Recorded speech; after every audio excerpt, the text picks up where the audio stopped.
নমস্কাৰ বন্ধু বান্ধৱীসকল, বুলজব ইনফলৈ আপোনালোকক আকৌ এবাৰ স্বাগতম জনাইছোঁ। এটা বহুতে ভাল খবৰ বন্ধু বান্ধৱীসকল, কিয়নো আমাৰ মাননীয় মুখ্যমন্ত্ৰী হিমন্ত বিশ্ব শৰ্মা ছাৰে অহা 6 মাহৰ ভিতৰতে 1 লাখ চাকৰি দিয়া সম্পূৰ্ণ কৰিব। গতিকে এই 2 এদিনৰ ভিতৰতে আকৌ বহুতো নতুন পদৰ এডভাৰটাইজমেণ্ট ওলাব আৰু লগতে 1 লাখ চৰকাৰী চাকৰি সম্পূৰ্ণ কৰাৰ উপৰিও 500 কোটি টকাৰ বাজেটৰ এটা আঁচনিৰ অন্তৰ্ভুক্ত নতুন 2 লাখ যুৱক যুৱতীক কৰ্মসংস্থাপন দিব বুলি আমাৰ মাননীয় মুখ্যমন্ত্ৰী হিমন্ত বিশ্ব শৰ্মা ছাৰে স্পষ্টকৈ প্ৰকাশ কৰিলে।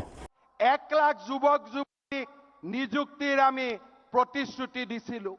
38,983 গৰাকী যুৱক যুৱতীক আমি ইতিমধ্যে নিযুক্তি কৰিছোঁ। আমি আকৌ এবাৰ সংকল্প দোহাৰিছোঁ যে অহা 6 মাহ 7 মাহৰ ভিতৰত আমি 1 লাখ ল'ৰা ছোৱালীক নিযুক্তি দিয়াৰ কাম আমি শেষ কৰিম।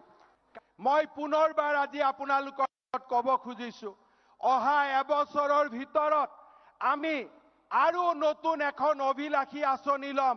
5,000 কোটি টকা ব্যয় কৰি 2 লাখ ল'ৰা ছোৱালীক আমি আত্মসংস্থাপনৰ ৰাস্তা আমি প্ৰশস্ত কৰি দিম। সেই সংকল্প আজিৰ সভাত আমি ল'ব খুজিছোঁ।